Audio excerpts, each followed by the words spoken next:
Hello, everyone. Hello. What's going on? Happy Tuesday. We are like one day closer to Friday. I don't know if you all knew that. What's happening there in Facebook, YouTube, and Twitter land? I'm so happy that you all will be are coming in. So join me. Yes, honey. It's me, and I am Eddie, the host of the Southern Gent Presents Here I Am. Say hey to me in the comments. So say hey. I really want to know what's going on tonight. Is anybody sipping on any beverages, tea, coffee, lemonade, maybe a little wine? I'm sipping on water tonight. I'm saving, all of my juices and stuff for this weekend. It's Cortez's birthday. Shout out to Cortez. So as my former professor used to say, that was rhetorical. It was a question. But I really want to know what you all are thinking. And I want to wholeheartedly extend my gratitude for you all tuning in this evening. I decided to push it back an hour after speaking with my producers, trying to be a little more conscious of my West Coast homies, West Side. Again, tell me where you're watching from. Are you on the East Coast, West Coast, North, South? Hey, cuz. Hey, Jennifer. And even if you're watching this after it's live, let me know where you're watching from. I go back and look at the comments. Last week, we talked about self-care with Aisha Moore. And I don't know about y'all, but I got a lot of tidbits that I'll be using in my day-to-day routine. So not only in my work life, but also personally. And I am back in Atlanta, if you can tell, coming to you live from Villa Eddie with a familiar face. So if you tuned into my podcast, season 1, you've heard my guest today. He is the first guest from season 1 to join me on season 2. That's history. And I can't wait for you all to get this word that we're going to bring to you today. My guest is none other than my friend, the phenomenal Brian Banks, who we'll call Phoenix. Phoenix, here I am. I'm trying to get organized, so give me a moment to, get my life together. Yeah, I had to get my bosom together. Exactly. Hello, friend. How are you? How are you doing? So, welcome to Here I Am. Where are you coming live from? I'm down to the Pank. At the party, huh? I'm at the Pank tonight. Yes. So let's get right into it. What the hell have you been up to since we talked back in March? Now, people, we've talked since then. That was the date of the podcast. We friends. So tell the people, what have you been occupied in the last 6 months?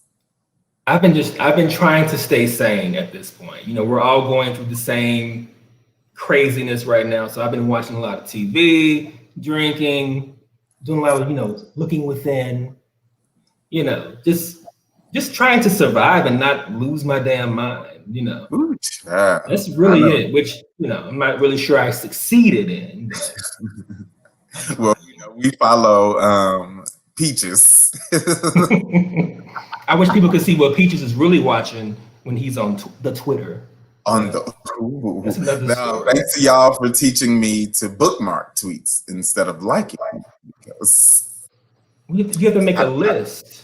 A list is easier because you can just go to your list and. I just press. I got a whole nother account. Oh yeah, I recall from my first chat. I be posting on it sometimes, but truthfully, my eyes are looking crazy because I'm figuring things out. So I'm not looking at anybody. Like I keep wanting to look over. It's so weird. People at home, backwards. Please, anybody watching at home, please just pray for me. Just pray. We're gonna lay hands now. My eyes are gonna be all over the place. So I'm looking at you too. But I'm looking over here. Speaking of being free, like a chameleon, it's like a chameleon. So speaking of being friends, I will say that I have had a few rough situations with some people that I've tried to befriend over the past few months. I spoke about it with a few of my real friends, and I've uncovered so much of like what I believe that a friend should be. Tell me, what are some of the characteristics that you look for in your friends? Well, I mean, I think that friendships are birthed through experience, if that makes any sense. Like, you really become friends with people that you go through shit with. You know, Mm-hmm. I need to know that you are dirty too. You know, I need to know that you're discreet too. You know, we have to kind of we have to kind of go through like an initiation of sorts that bonds us to where I can really, really trust you to be my friend. And I say that wholeheartedly because it's easy to call a motherfucker your friend. You Mm-hmm. know, I have lots of acquaintances, but I only have about one or two, three people that I can call if I need to go bury some shit. So it's about Mm-hmm. finding someone you can trust, someone you connect with, someone that you really, really just you're down with them, you ride with them. They can call you at any hour. Like, so you want the trustworthiness, you want somebody who's vocal, who can communicate, you know. And this is gonna sound really weird, but I don't have any unattractive friends. I select friends from an initial visual attraction. Mm-hmm. So I want to look at you when I'm talking to you. You know what I'm saying? I'm not undressing you, but on some level, I find you attractive. And that's cool. It's not, you know, it's not anything crazy about that. I don't think. But so, yeah, I'm not saying that like I'm just, I don't want to sound shallow. I was like, Brian. But like, I don't have anyone that the people that I connect with are people that I was initially fond You have of to have some type of platonically vision. or romantically. Yeah. Yeah. Yeah. So I get that because it makes sense. Like you are gonna see these people. And so I think all my friends are cute too. They may not be cute to everybody, but they cute to me because I love They're people you want to be around, you know? yes. And being around somebody, you gotta look at these people and like it's not shallow. There's nothing wrong with being attracted to your friends because that's how Yeah. you see someone in the club and you go talk to them. It's not always because I want to take you home. You know, it could be just Hmm. I think your shirt is nice or I like your haircut. You know, Something about that person that you find attractive. And it's all in energies because energies attract that too. So I believe in definitely energy, definitely. so we've both had issues, friends, associates, colleagues, and all of that. So how are you at handling conflict with these people? I everybody's different. Now I need this advice. This is for me. It's asking for a friend, and the friend is me. Everybody is different. So you're gonna handle them accordingly. For me, when it comes to any kind of drama with any friend, I want to talk about it. I'm a talker. I don't want to text. I want to like let's pick up the phone, let's talk about it and see what's going on. Because if you're my friend, if I really value our friendship, I should be able to make that call and we talk about it, you know, regardless of who's upset with who, we should be able to talk about it. So if there's any issue going on, talk about it. Also, don't be a fool for your friends either, because a lot of people Okay. will come and go, you know, and they will lean on you when they're having a hard time, when they're going through something. That's one thing that I have learned about straight men.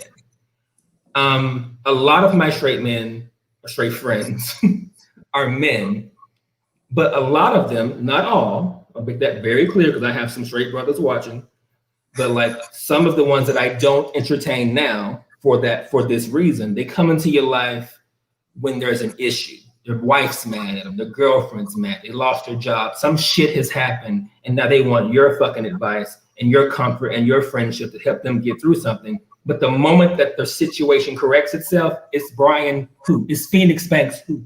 You know, it's that kind of shit. So if this is a friendship that you value, if it's a Mm-hmm. person that you value, they're not a seasonal person, go for it. Talk about it. Like that's the best way to communicate anything. Now, if you need space, you need space. But at some point, if the energies have always been legit, it's gonna bring you back to that person. So there's nothing you can really lose because shit, if they don't want to talk to you anymore, be done with it. Don't be a fool for your friends. Don't be a fool. Don't be a fool. Yeah. Come on, Luther. So for me, I've had like some serious issues with people, and I can say that I've taken a new approach. I used to be the one that always used to try to mend the relationship, even when I really should have let them go. So, like you said, those seasonal people or whoever else. So, I honestly believe in assessing situations and making the necessary steps for me to move on. And people have criticized me for a lack of communication. But in my book, I'm not obligated to provide you with closure or to accept an apology because of what you did to me or none of that. So yeah, that's just me. People will legit play in your face. Cookie Tookie says, "Stop playing in my face." People will play in your face. Stop playing in my face. You know what I'm saying? Like, if you know that you're only going to come around when you are in distress, baby, you got to go. Because I don't need that because you're not providing anything. Now, to be fair, the one that I'm talking about bought me a new knife set. So he's not just, over here bumming on the couch. He's cooking, but at the end of the day, I'm still the loser because he's going back to her. And it's like whatever bonding we had during that time is gone because it wasn't authentic, Again, being a fool for your fucking friends. Don't do it. Don't do it. I can curse, right? Yeah. Okay. Thank you. This is not as family friendly. So well, glory holes aren't either, but that's another subject. I knew it before we started. So here I am. It's all about healing and growth, and my ass needed that perspective. So thanks. What do you think you're gonna do though? Give us a clue. Because you have to come back and talk about it. I am still in the phase of because this is just not just one person. So it's kind of like I needed space to like get my stuff together because if I reacted in the moment, it would not have been most prettiest. So that's what I do. The spirit tell me when to leave, so I'll leave. And like, yep, let me just go because this is not gonna be the best situation. So then I can go breathe and I can actually take time. So now I'm in a place of like that Zen moment still of like, I've like talked to some people, but there are some others that are just, that's done. Yeah. You gotta know when to hold them, when to fold them. Hey, that's a word. We all have moments in our lives that we could name as a defining moment that changes the trajectory of our life. What was a defining moment for you and what impact did it have on your life? I think, and this is not a plug, but I think when I wrote my book, almost 10 years ago? Yeah. That was the defining moment because the hard way, baby. But like that was defining because like I hadn't in releasing that, I would probably be admitting some things about myself that I may not have talked about, sexuality, basically. And so it was very defining in that moment. I mean, I really saw there was a legit line drawn in the sand with some people because people had their opinions and stuff like that. I'm from Arkansas, so where my Bible at. But everyone had their opinion about it. But it was a defining moment because it was that revelation that was encompassed within the literature. So it really put me on a path. And even when that happened, I was already in a relationship. So I was living the life, but now I'm sharing it with everyone else what I'm living. So that was probably my moment. My last relationship was that moment too, because you always have you always meet the crazy. At some point, we all have that crazy, and that shit will change the trajectory of your life too, because nobody wants to go back to crazy. We all have that. When you almost go to jail, it's time to go. So I have two for you right there, baby. What about you? Like, what was something that set your world on fire? I honestly believe that There were many, but one that really sticks out in particular, I will say, is just the first time, not the first time, but it was like my 12th grade year, and Quenisha reminded me of it. But I won student council president. I did not believe that I was going to win, but it just really made me believe in myself.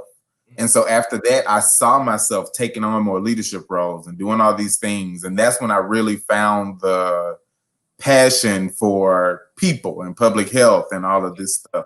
So that really was a moment that changed my life.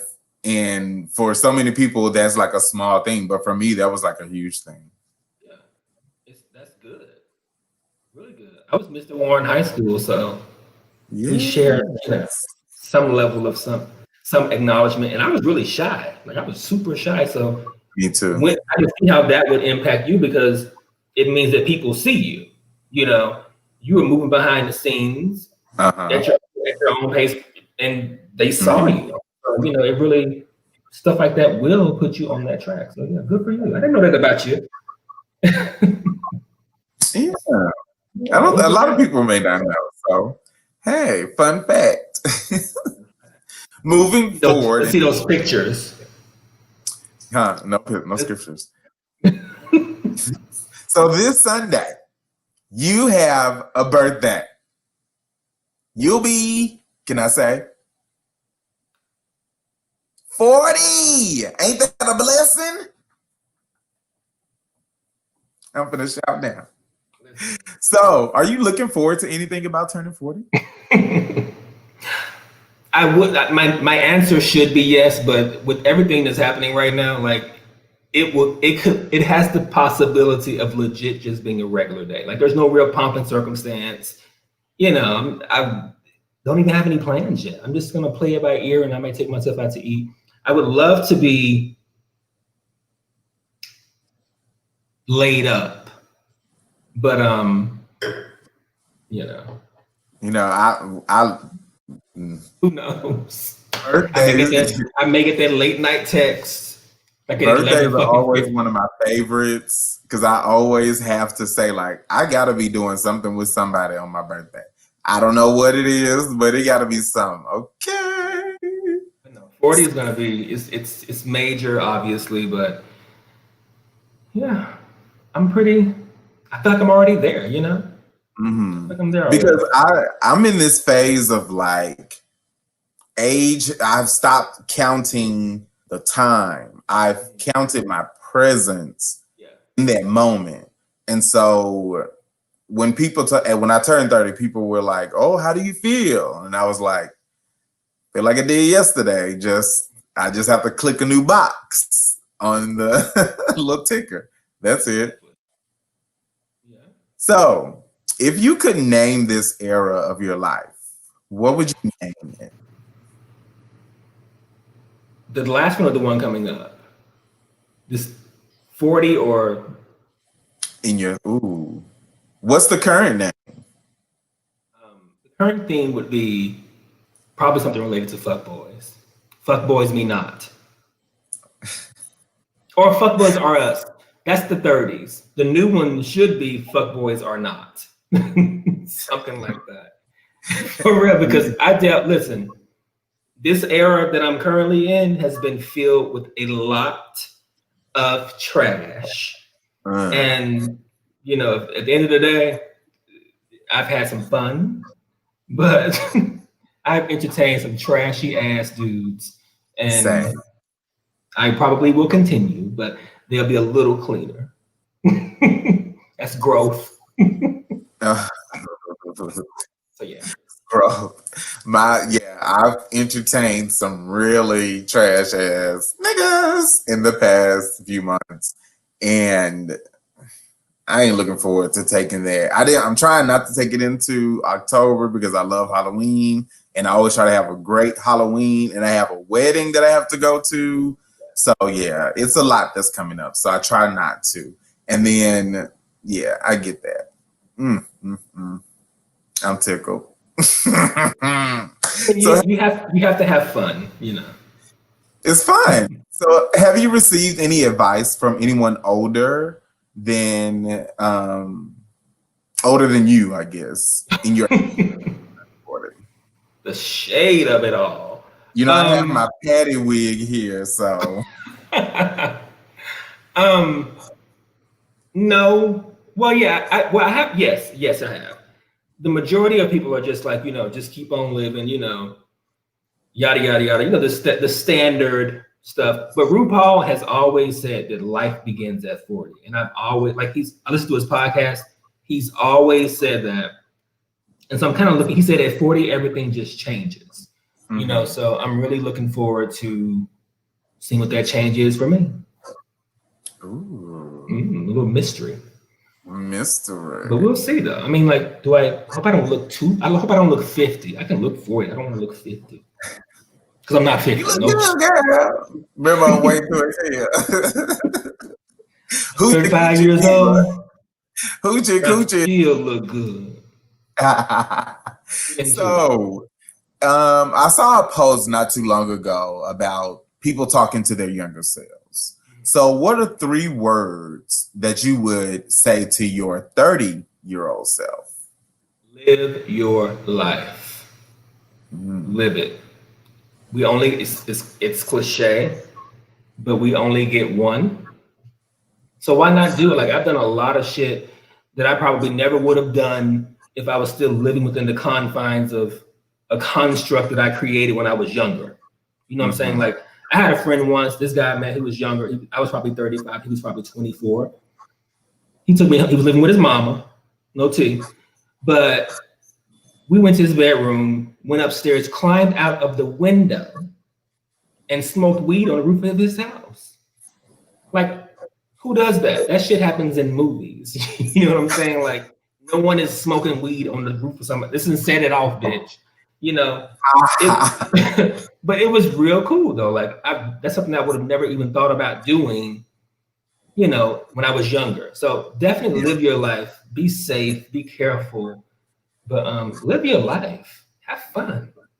I love it. What I will say is these 90s babies are screwing the hell out of us 70s and 80s babies. Okay. How was that? Oh. I'm playing with you. So, what Not saying a word. do you have for someone that's afraid or hesitant or reluctantly getting older? You can't do shit to change it. So just keep on living, because the alternative is death. So, Okay. and my friend Melissa I can credit for that answer, because she's been asking me since I told her I was going to be on this show. Like, she's been asking me about that particular question, and that's kind of some of her answer. But no, do it gracefully as much as you can. Take care of your skin. Yes. Drink water in addition to whatever else you drink. A little Gent every once in a while. Right. Something. Just you can't change it. Just keep living. Keep living. Let's move into something a little more racy. Got my full attention now. I'm all about like sex positivity and talking openly about a healthy sex life. So, mama, if you watching, time for you to go. Have a good night. Go watch some like TBS ID. inspiration. ID. Yeah. Mm-hmm. Let's play a quick game of In the Hot Seat with Eddie. Now, this is going to be an either or game, and you make a choice between the two. So, like peanut butter or jelly, okay? It's a lightning round game. You ready? Too, right? Yeah, like fire. Okay. I'm ready. So, first one. Food play with sex or nah? No. Indoors or outdoors? Indoors. Record the session or let people watch? Record. Record. Thirst trap to Twitter or to Snapchat? Snapchat. Because you could get rid of the receipts. Lights on or lights off? Off. Jack off together or fuck that? What was that? Jack I didn't off hear together. it. Jack off together or fuck that? Together. And finally, lick his feet or let him spit in your mouth. Spit in my mouth, bitch. That was hard. I'm not doing the. I have a friend that has a legit foot fetish, and he's always trying to mess with my feet, and I hate my feet. So I've never been into feet like that. Yeah. But spitting in my mouth, I'm adding that to my 40s. Or I still have time. If there's anyone out there right now, let me stop. There's still You need a trial run. You need a trial run. And I have to clarify on that too, because we've all seen that kind of activity in porn. It's really hot. You only do that shit with somebody you trust or you fuck 10 times. There you go. And we don't shame people who don't. We don't. So because everybody's not into that. I had a friend today that's like, you know. Yeah. But and then especially with everything that's going on too. So but if slap in the face to COVID. If I have a good friend with benefits and, things may get racy, you never know what happens. Okay. So, I'm here for it. Here for it. You gotta you have to be sex positive, You have to be open to what other people are doing and what you are doing. Everybody has their own little kink. There's a fabulous song from American Dad about kinks. I think it's Family Guy or American Dad, but it's about kinks. I need to watch it. It's good. I'm going to look it up. I'm known to call myself a slut, a hoe, or a whore, in the words of that rapper. In my opinion, my sex life is my business. So I could be a hoe for everybody on Jacked, or I could be a hoe for just one person. Either way, I don't believe in judging people for what they do sexually, as long as it's consensual between all parties and they are of age. So tell me, what do you feel about slut shaming? I don't. Because I don't. I knew you were going to say that. But I don't feel like we've all had somebody that's done something that we may not have done. And we've been vocal about it, and then a year later we were doing the same thing.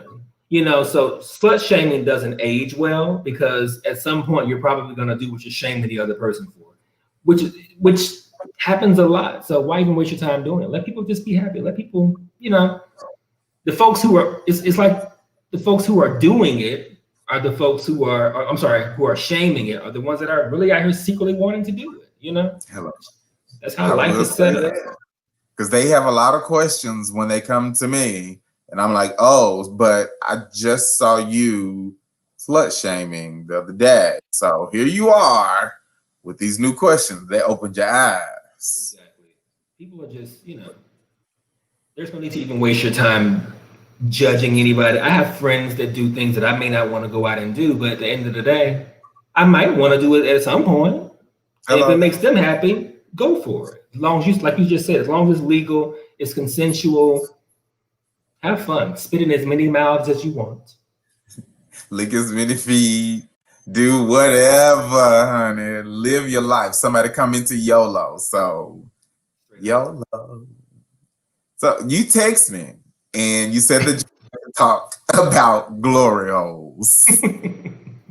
Now, what the hell did you want to talk about with glory holes? Well, first of all, I was talking to a friend about this. I told her I was going to be on the show. And she said, are you actually going to get on this show and admit to have used the glory hole? And I said, to myself, I hadn't thought about that. But to her, I said, maybe. I don't know. You have to tune in. But I wanted to bring it up because I've seen a lot, like the idea of glory holes, it's really hot on some level. Like there's some hunky dude who's getting off of work and he's going to stop by the local watering hole and get his dick sucked. you know, by a guy, you know, and girls do them too. Well, Mhm. you know, some girls do them too.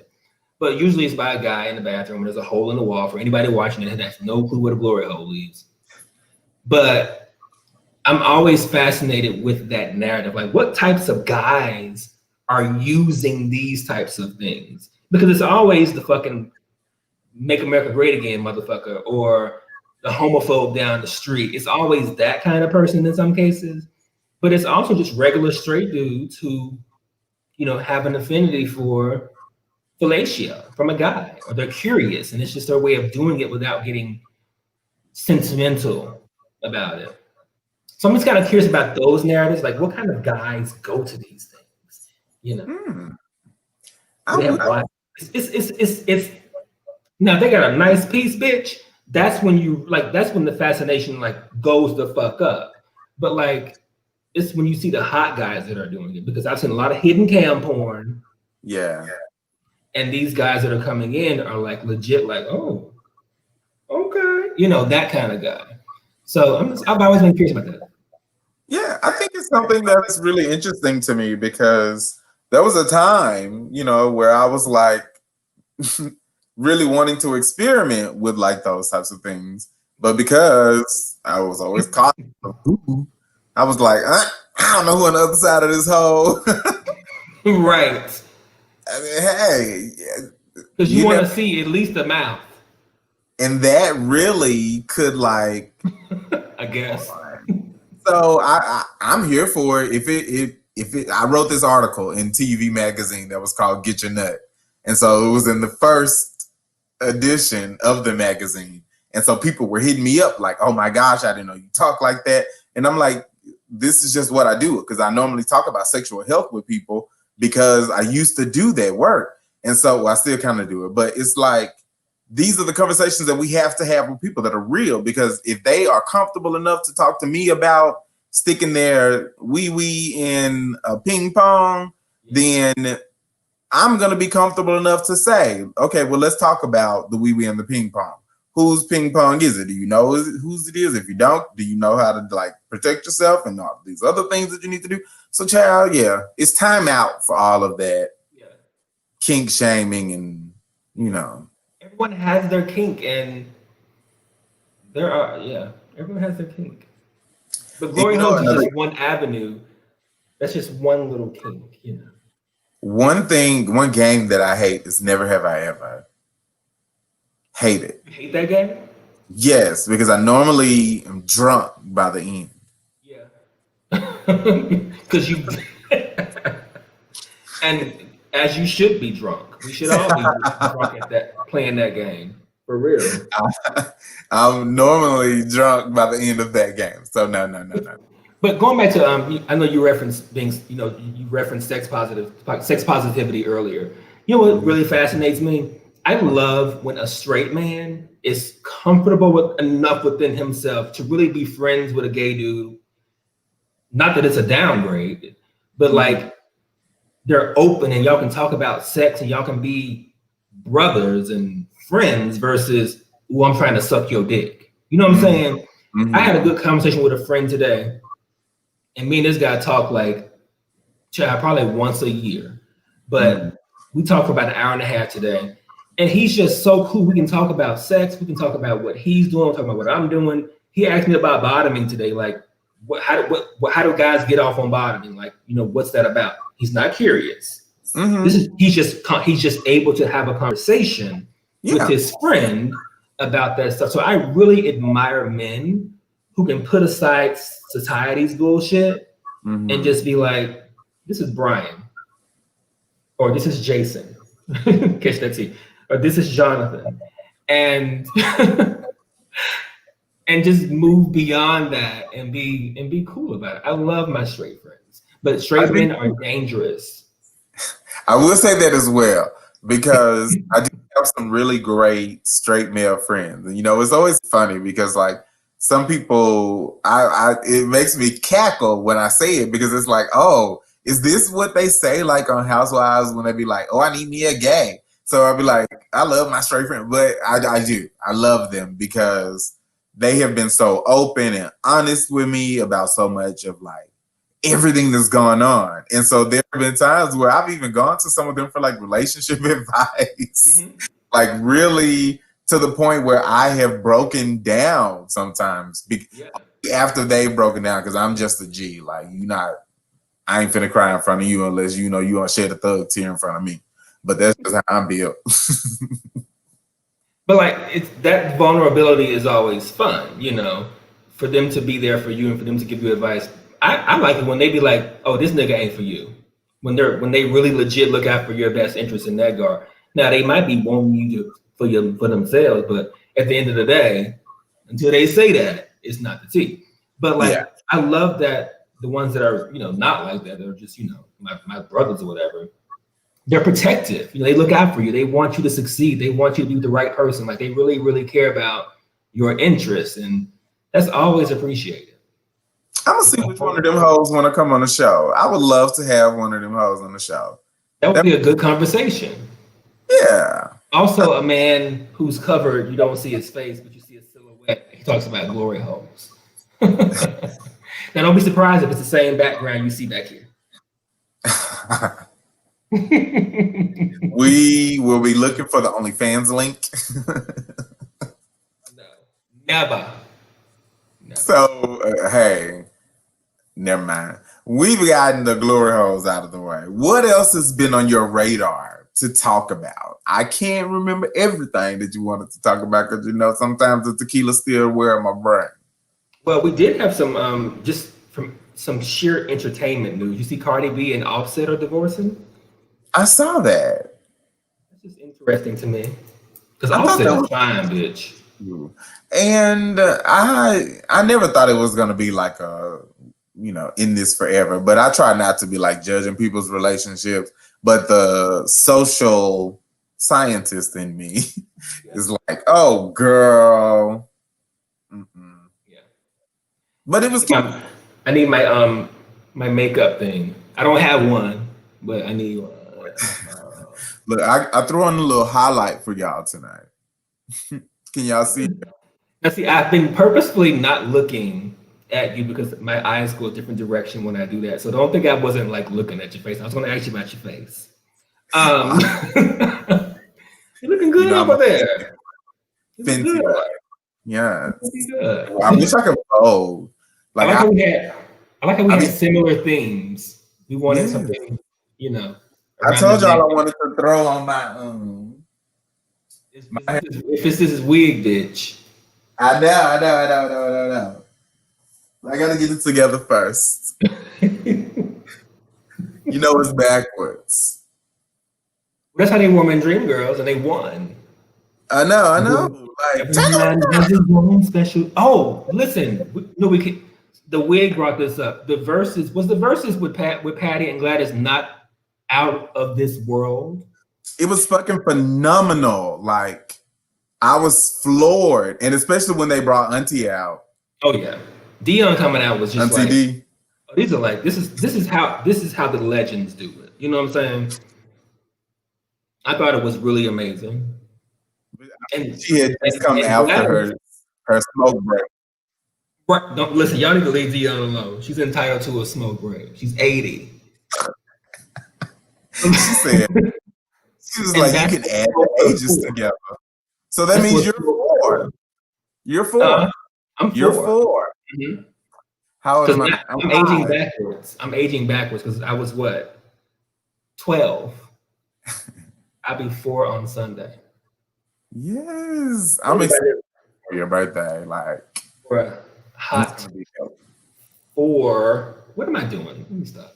It's backwards. Go backwards. Are there any final words for the people? And I know we didn't get to talk about like 3 the Hard Way. I really want like people to know that you are an author, because this is a completely different set of people who may not have tuned into the podcast. So I will do the shameless plug. You can find 3 the Hard Way online. Look up 3 the Hard Way by Brian Banks, and that's where you can find it. Definitely go get it. One of my friends bought the book that is tuning in, Cortez. Hey, Cortez. Look at you in the mirror, bitch. This is I not. said, This is I was birthday. like, that's a new cover. And hi, Cortez. Cortez, you said he had a birthday coming up or something? Yes, Cortez's birthday is coming up. I'm not gonna put you on blast. Don't try to tell me when because you might get it wrong and then y'all be falling out over it. What I will say is he's the reason I'm not drinking much because I will be drunk this weekend because his birthday is coming up. Gotcha. That's what you okay. Yeah. Good for him. Good for him. Happy early birthday, Cortez. Happy I'm 12. 4. So, words, give us some nuggets of wisdom. Listen, my nugget of wisdom is this. I watch a lot of Family Guy. And in one episode, Lois, the wife, ended up having gone to high school with one of the lead singers from Kiss. And so she never knew until like her husband took an interest in Kiss and they went to a concert. And her advice to all girls and all guys and everybody watching out there was you never really know who's gonna blow up. So just make yourself available. So that's what my final words. You never know, bitch. So make yourself available. You never know the person you're hooking up with behind the locker could be the next Bill Gates. Chad, I can't tell you how many next rock star. Barclays and Michael Jordans You can tell me. Look, we'll say that for the post show tea. After show, yes. Brian, those are my final words. Always give me a key. I want to thank you for coming on tonight. And don't go too far because we're going to have this post-show tea. Thank you again, boo. Now, back to y'all. Thanks again for tuning in tonight and for the comments. Y'all are so great. The support does not go unnoticed. You've been great tonight, and I'm signing out. But before I do, I want to remind y'all to keep talking about that we need to arrest the killers. That kill. Wait, bitch.